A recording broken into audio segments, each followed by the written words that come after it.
Hey, welcome everyone. Thank you so much for coming today and for being here to talk to my great friend, Rachelle Taylor Golden. She is somebody I've known for 30 years, and I'm excited to have her here talking to you guys. Such a dear friend, and I'm always just in awe of everything that she accomplishes. So I'm like one of the biggest cheerleaders in the background for everything that she does. And I'll let her talk more about it, but she is an attorney, she's a lawyer, and she has her own practice. So I am excited for her to share with you all her journey.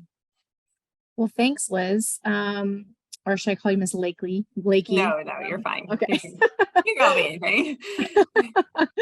Well, no, I'm happy to be here. I'm excited to, I don't know if this is a platform where there's question and answers or anything, but if you do have a question, send it to Liz and I'm happy to answer those because I want this to be beneficial for you. So just a little bit about me. I was born and raised in Fresno.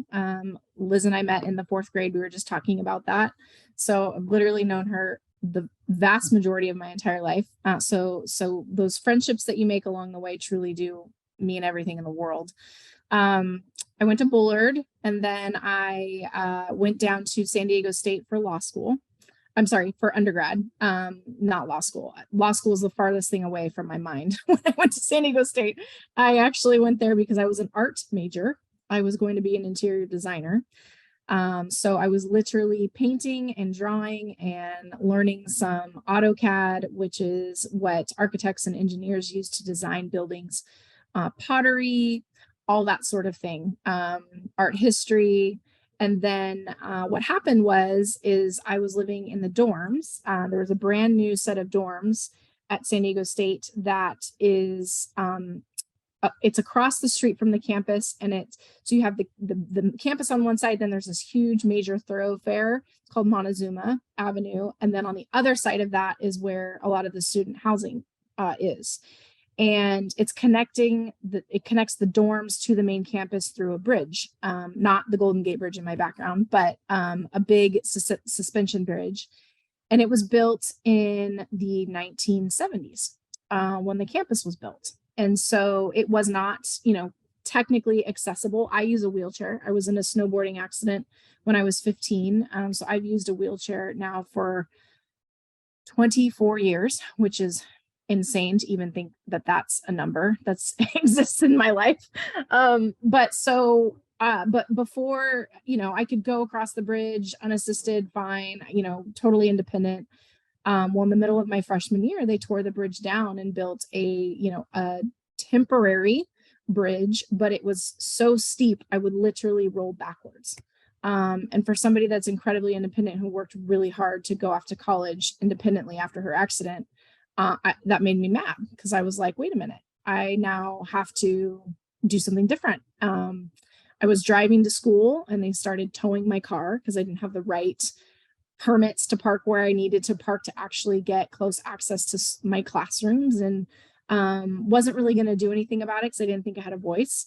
And then one of the RAs in my dorm, a residential advisor, said, hey, do you think you could talk to the school because I slipped and I broke my ankle on this bridge? And I said, why don't you go talk to them? She's like, they won't listen to me. I'm not I'm a student, but she was in the graduate program. So she was technically an employee because you get paid to be an RN. And so they were like, tough cookies. We're not really going to pay attention to you. So she said they'll pay more attention to you because you're paying tuition. And, we have disabled student services specifically for situations like this. And I said, okay, well, let me make sure that the bridge is not compliant. Knowing my design background, I work for an interior design firm. My dad's an architect. So I was like, hey, Dad, can you come and, look at this bridge and see if I'm crazy or not? Or if, did I just get super weak all of a sudden and can't push myself up this bridge, or what's the deal? And he came and he was like, no, this bridge is there's nothing compliant about this bridge. And yes, even though it's temporary, it's supposed to be here for about 6 years. So it's permanent as far as the ADA is concerned. So, using his architectural background, he knew what the laws were. So I went to the school, and without litigation, without suing anybody, was just like, this isn't right. What are you guys going to do to make it right? You've now towed my car twice. What's the deal? And they said, well, we'll tear it down this summer and we'll build the permanent one. But in the meantime, we're going to, next year, because I was supposed to stay on campus for 2 years, next year we'll put you in student housing that's on the opposite side of the campus, and we won't charge you the increase for that because there's not going to be a bridge here anymore. We're going to have to tear it down and build the new one. So that's what they did. And so finally kind of realizing, all right, maybe advocacy is where I should be, but not really knowing kind of what to do with that. And I was like, well, maybe I should think about law. And then ended up changing my major from art ultimately to English because I hated political science, didn't have an interest in it at all, which is very common to get to the legal field, is to do political science in undergrad. But I loved reading and I loved writing, and that's all you do in law school is read and write. So that's what I did. I changed my major and decided that I would become a lawyer. And then after graduating from college, I came back to Fresno for law school. So I wanted to show you, most of you probably don't even realize that there's a law school here in town. It's affordable. You can live at home. You can work if you choose to. You can do it in 3 years, 4 years, or 5 years. So depending on what your workload is, your family life situation, your what you can take on, academically, you can choose and kind of retrofit what you think you can handle. So if you don't mind, I'm going to share my screen. If I can, it's disabled, so somebody can give me permission to do that. You should have the ability now. Try it again. Okay. Yep, I got it. Okay, so where is my? Let's try this. Let me go back. There we go. Okay.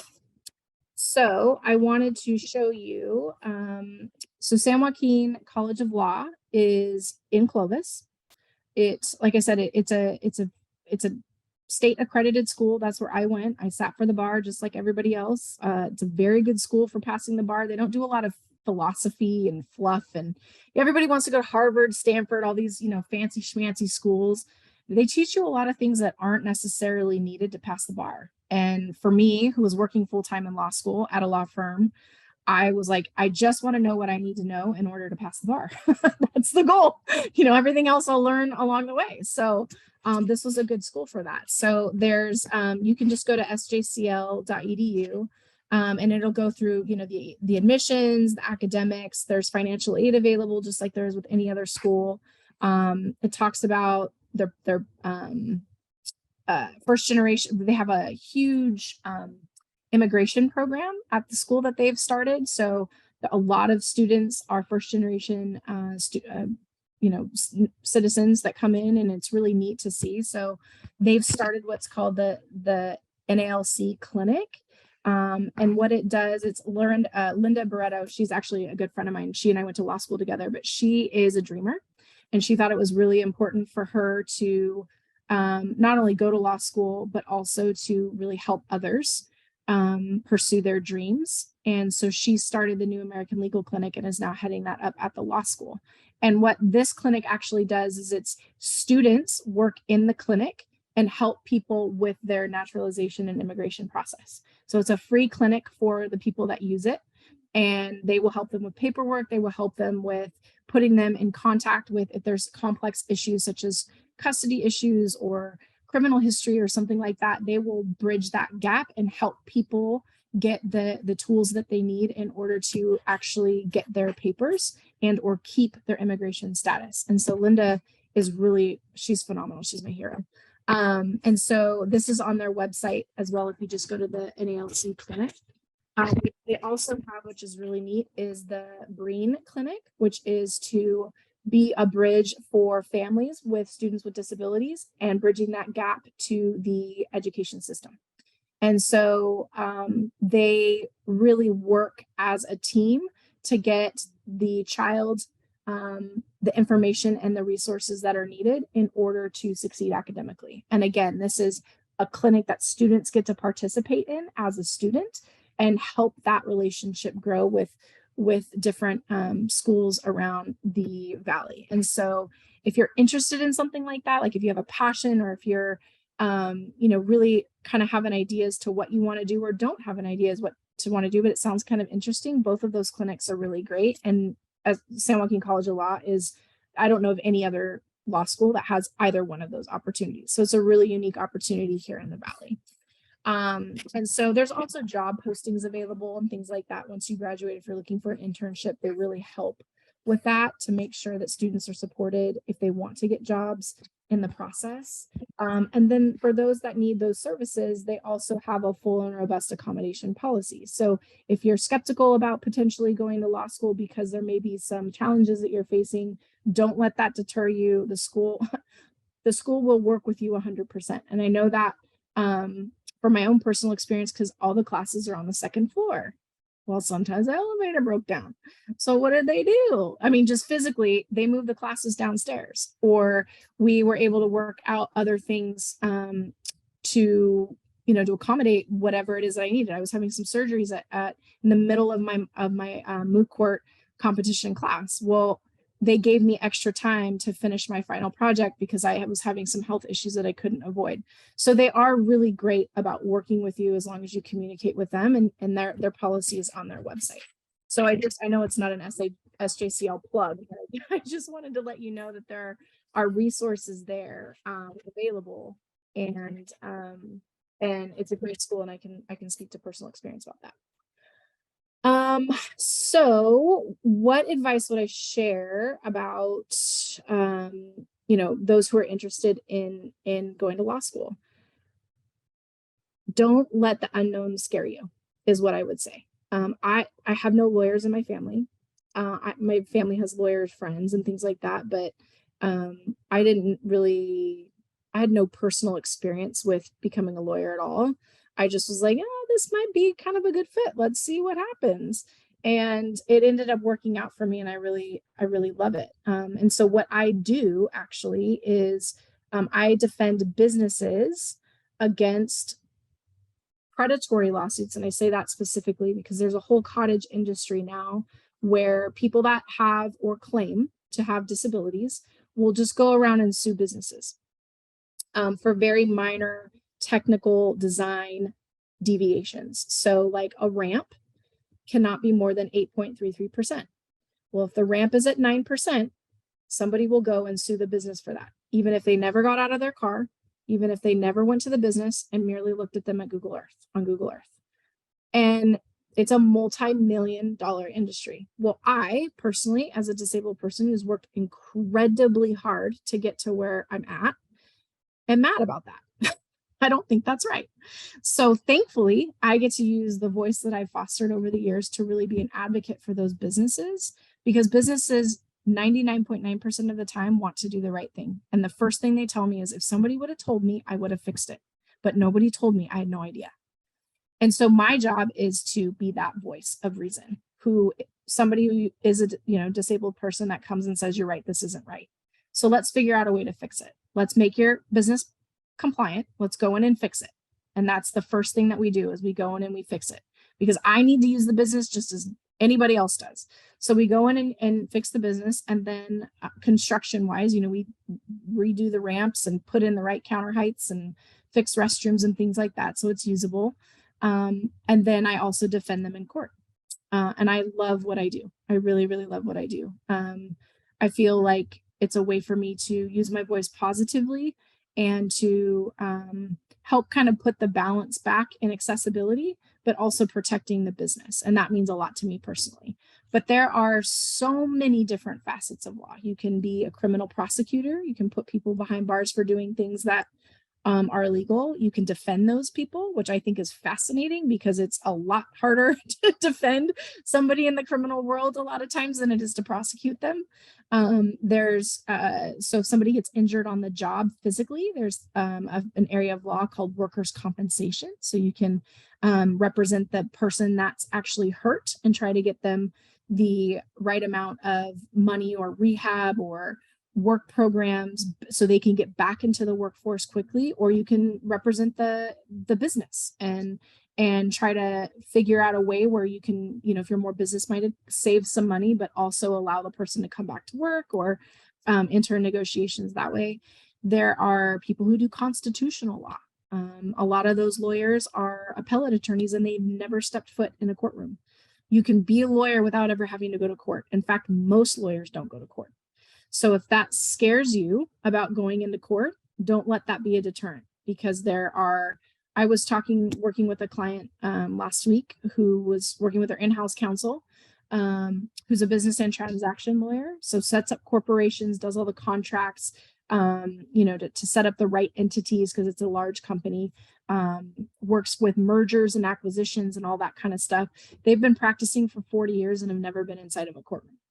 So you don't have to go to be in court in order to be a lawyer. And so don't let that scare you, because at first I didn't think I wanted to be in a courtroom. I was like, I don't really think that that's for me. But as I've grown in my practice, I love being in court. That's all I want to do.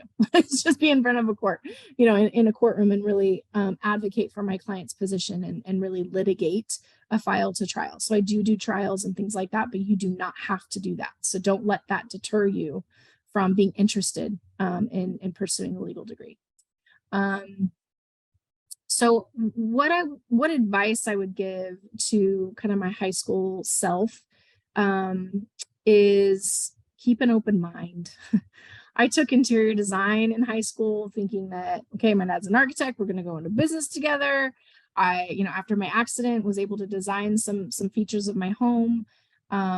Really was, excited about retrofitting our house and doing all that, and was working for an interior design firm. And I was like, this is it. I'm 16 and I'm gonna do this for the rest of my life.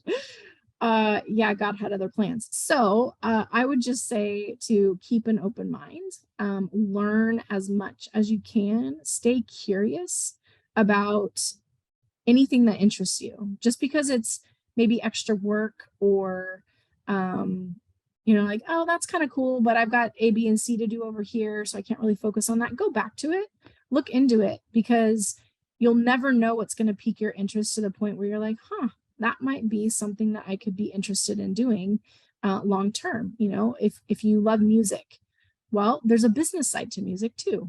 Have you ever thought about working in a music studio? There's a sound component to it. There's all these different things. So if there's something that interests you, don't just sell yourself short, explore it and think about it, and really just be somebody who always is learning something. And that's what I found. I was a terrible student, by the way. I'm just going to set that record straight. I was not a straight A student. My brother was the smart one. He was in the AP classes. He went to Computech. He was brilliant, is brilliant to this day. I mean, I don't think he studied a day in his life. I was barely hanging on to reading and writing. Actually, as a young student, as an elementary school student, was the worst for me. It was absolutely awful. I hated it. But just over time, staying with it, I really learned to love to read in high school. And then I didn't learn how to be a student and study until college. So I was not a gifted person academically. I had to work really hard, but I never gave up.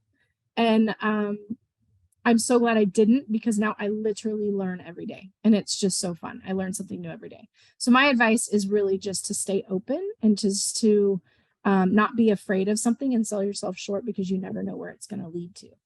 So we've got 10 minutes left. I don't know if you guys have any questions or anything like that, or if there's any questions from the students, but I'd be happy to answer or explain more. Yeah, and students, you can put questions in the question and answer if you'd like to add something, and I can ask them out loud to her. I wanted to, first of all, I just love your whole story, and it's so I'm like, yes, I remember that. Yes, I remember that. But I know you do things like, is it mock trial? Is that what you do too? For students who are in high school? I wondered, are there other opportunities or things that you think either a student is in high school or maybe after high school, if they're interested in this path, what kinds of things would you suggest, as an internship or volunteer work, or just kind of in that to kind of get their feet wet or get some experience? Yeah. So it's twofold. So if you are in a, I know that there's it's a homeschooling program, but if there's an opportunity there to do mock trial or do debate or something like that, and you think that you might be interested in that, pursue it. And if it's not for you, it's not for you, but at least you tried it, right? I work with Justin Garza High School here in Central Unified. And they did, it's their first year. Half our team were freshmen, half our team were juniors. They had no idea what they were doing, and they finished 4th out of the whole competition. They nailed it. They did such an incredible job. And these are kids literally that the first day, half of them would not even look at me or talk to me. They were so terrified. And by the end of it, they were like jumping out of their skin with arguments and excitement. And they're like, oh my gosh, what about this? What about this? What about that? Da, da, da, da. So just sticking with it and allowing yourself to grow, don't shy away from those opportunities. So mock trial is a really great opportunity. Debate is a really great opportunity. Journalism is a really great opportunity if that's something, because you're looking at something a lot of times critically. Like investigative journalism is really important because you have an obligation to look at both sides. So if writing is interesting to you, that might be something that could lead to a pathway to law school, if that's something that you think is interesting. So mock trial for sure. When you go on to college, there's mock trial competitions in college. Fresno State, if you come here, you stay here, has one of the best in the country. In fact, my co-coach at Garza started the mock trial program at Fresno State. His name is Gordon Park. He's been doing it for 40 years. He's a partner in McCormick Barstow. I swear he lives, eats, dreams, and breathes mock trial. It is like trying to get him to talk about anything else is challenging sometimes, but he's really, really amazing at what he does. So there's really great programs like that. So keep your eyes open. And if you're interested, try out, go for it. And if you like it, if you love it, great. If you don't, you gave it a shot. What's the loss? Not a big deal. As far as internships go, working, even just answering telephones and being a file clerk in a law firm is some of the best experience that you'll ever get, because you're going to learn how cases are set up. You're going to learn what is needed in a case just based on the files. There's attorney notes, there's client documents, there's investigation folder, there's pleadings, which is stuff you file in court. There's discovery, which is the communications exchanged between the parties. So even just working in a file room and looking at the documents that are exchanged in a case, you will learn more about how to practice law in that setting than you ever would in a classroom. So I started working my very first year of law school because I had no experience. My experience was retail and working in an interior design firm. Like no legal experience at all. So I literally was like, I will just answer your phones. Like just whatever it is, just I'll run errands for you. I will do whatever it is that you need me to do. And then worked there for 4.5 years. And then ended up, before starting my own practice, I ended up working for the female partner of that firm back in 2018. So I worked for another firm in between there, but ended up going back and working for Susan, and she's a good friend to this day. And so you never know what opportunities are going to come. So don't be afraid to literally just apply for a receptionist job. Answer the phone. Hi, so-and-so, thanks for calling. Let me put you in contact. Work ethic, showing up on time, doing a good job, making sure that you're doing the best of your ability. Taking correction is really important, especially in a law office. Put your ego at the door. But if you show up, do a good job, and you do it to the best of your ability, trust me, that's going to go a lot farther than any lack of experience that you have, because good employees are hard to find. So just apply for anything. You'd be surprised at what opportunities are out there. I love that so much. And I love your, you mentioned that as a lawyer, you don't necessarily ever have to go into the court. And that's always I always thought that too. Like, I don't want to go stand in front of a courtroom and argue with people in front of everybody. Like, that sounds so intimidating. And also what you said, like, yeah, that might be intimidating initially, but one day you might think, oh, I want to do that. Like you gain all those skills and confidence, and you're able to do that with that confidence. But you don't have to. I didn't even know that. That's awesome. Like, to give you an example, 2 people that I went to law school with, they're both partners in a firm here. And the husband is a litigator. All he wants to do is be in trial. That is it. He wants to litigate. He'll litigate anything and everything he will litigate. And he's very good at it. He's very talented. He's very smart. He's a great attorney. I have a lot of respect for him. He's a friend of mine. We refer cases back to each other. That is his MO. His wife, on the other hand, was valedictorian of her class. And I thought she was going to throw up before she gave her, her speech. Standing in front of people and talking is terrifying to her. She's a brilliant appellate law attorney because all she's doing is looking at the record from the trial court and trying to formulate arguments that a court of appeal are going to accept in order to accept that appeal. And if one of her cases needs to be argued, she doesn't argue it. She will have somebody else from the firm go argue that appeal on her behalf. All she does is read and write and do the paperwork to get to that oral argument stage. She loves it. She can work when she wants. They've got small kids. She's incredibly bright. She's a brilliant writer, and that is what suits her. So you do not have to be in a courtroom ever, ever, ever, ever. That's fascinating. That's a great example of that. I have a follow-up. I have a question. So I've never thought to ask this. My childhood, one of my childhood best friends, an attorney, and then my wife's good friend is an attorney too, but I've never thought, we don't talk about work, we talk about everything else. But what is your favorite thing about being, a lawyer, and what is your least favorite thing? So for those students who are like interested in potentially going into a career like yours. My favorite thing about being an attorney is when I'm able to communicate what I need to communicate. As a defense attorney, it's my job to know the law. As a plaintiff's lawyer, the one that's suing, it's their job to know the facts. They're going to throw the facts at the wall and see what sticks, right? My job as a defense attorney is to throw those facts back and say, the law doesn't support this. The law doesn't support that. So when I'm able to take their facts and use the law the way it was intended, whether that's looking at like the legislative history of a statute or really diving into questions of law, and then being able to formulate that argument where a court then agrees with my position, there's no greater feeling in the world. In fact, I just got a ruling back today on something and I screamed out loud. I was like, yes, this is the best thing ever. Because you put so much time, it takes hours and hours and hours to formulate those arguments. I do not win every time. That is, you will lose. That's just part of it.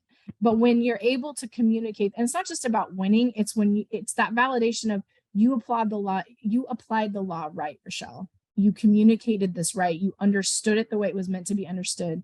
And that is the position that the court agreed with. That's a really great feeling. So I love that. What I don't like about the profession, quite honestly, are other lawyers.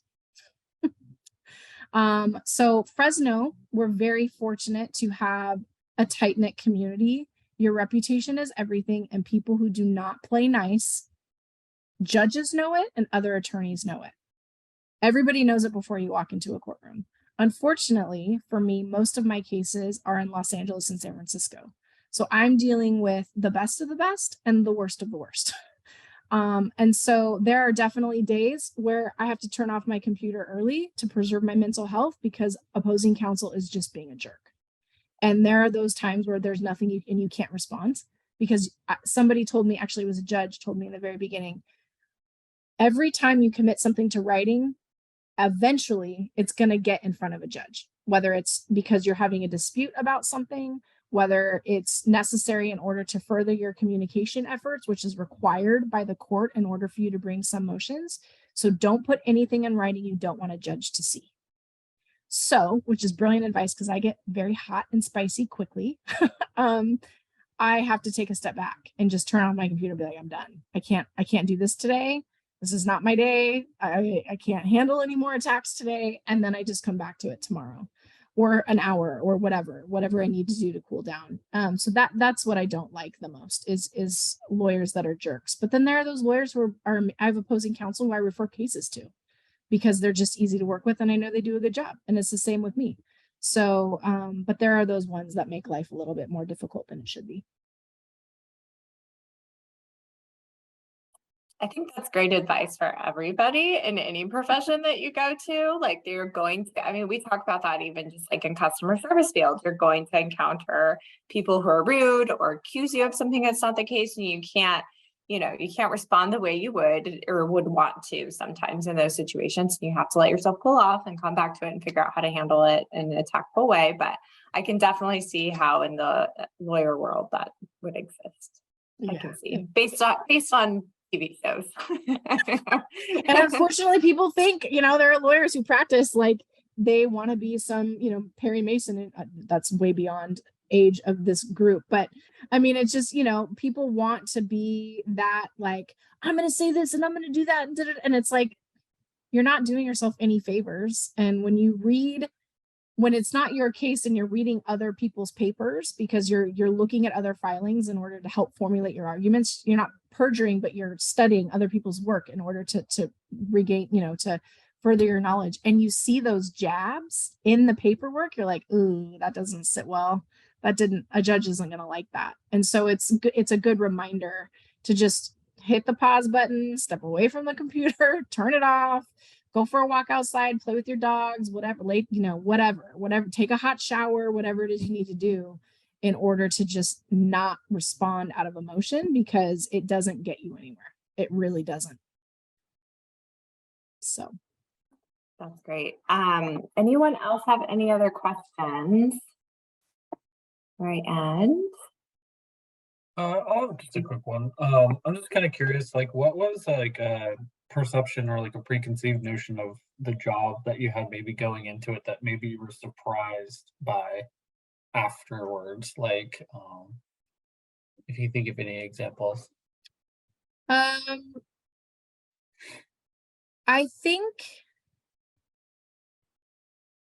think what I thought going into the legal world, and I think it's changing, especially with COVID and generation, there's been a lot of generational changes in law firms, meaning a lot of people who are much older who are running, you know, prominent law firms have a certain expectation about work. And then as new partners come in who are my age or even, you know, 10, 15 years older, understand a little bit more about work-life balance.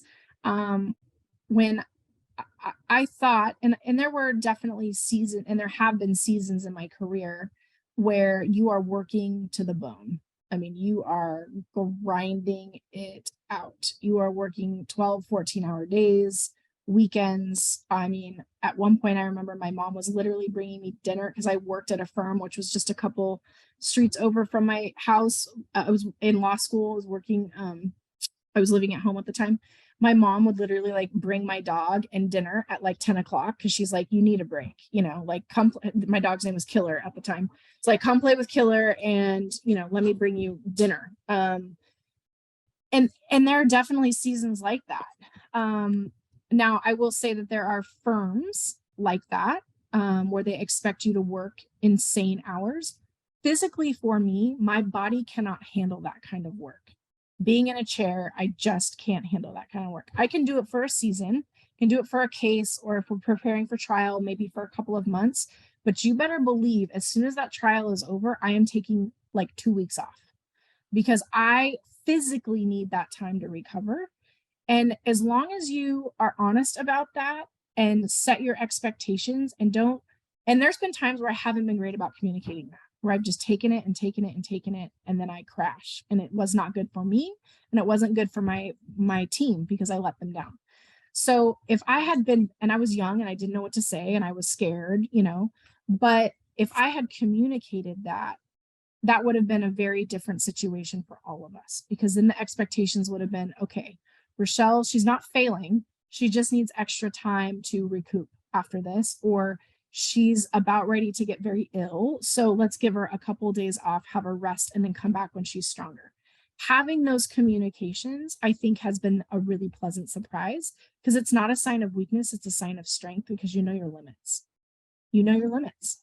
And there's nothing more valuable in life than knowing what your limits are. And I wish somebody would have told me that early on, because I didn't know that I could say what my limits are. I had no idea. So I would say that was the hardest part of feeling like, oh my gosh, I'm just going to have to take this workload and this is going to be my life and I hate this and No.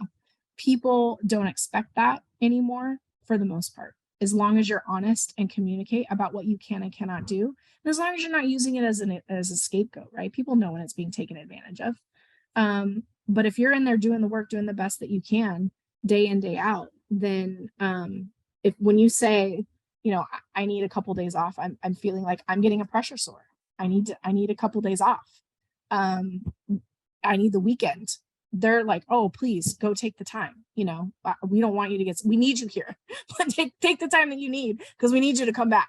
So having those conversations about what those limits are is really important. And that's been a really nice surprise.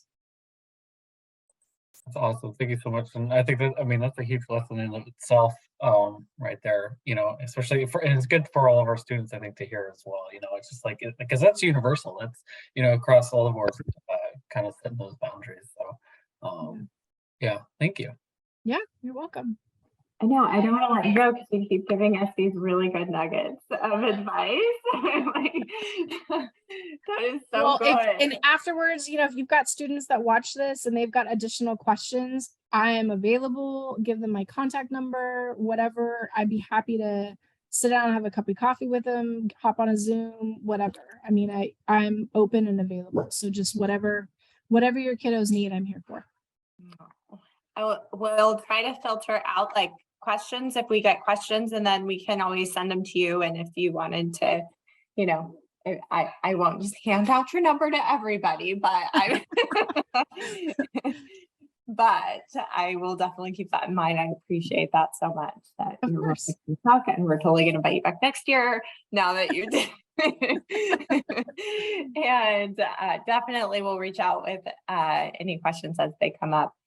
So thank you so much. It was just so awesome and great to hear. Like I said, all those nuggets. I wrote a couple things down that I'm going to remember and share with students as well, because even though, like we said, I learned so much about being a lawyer, but it's also like some of those self-advocacy pieces you talked about, and the, you know, taking care of yourself, like that's important in any job. So thank you for sharing so openly with us. Of course. It's my pleasure. Jonathan, do you want to stop the recording? Are you good? Yeah, we'll go ahead and stop the recording. Before I do, I just want to thank you, Rachelle, really appreciate it. And then also say to our audience that we have another full and exciting day tomorrow. Go to the Career Fair website, and you'll be able to see a list of speakers with links. I'm not going to let the cat out of the bag of who we have speaking tomorrow, but we have more exciting speakers. So thank you so much. That concludes our career fair for today, and we'll see you tomorrow.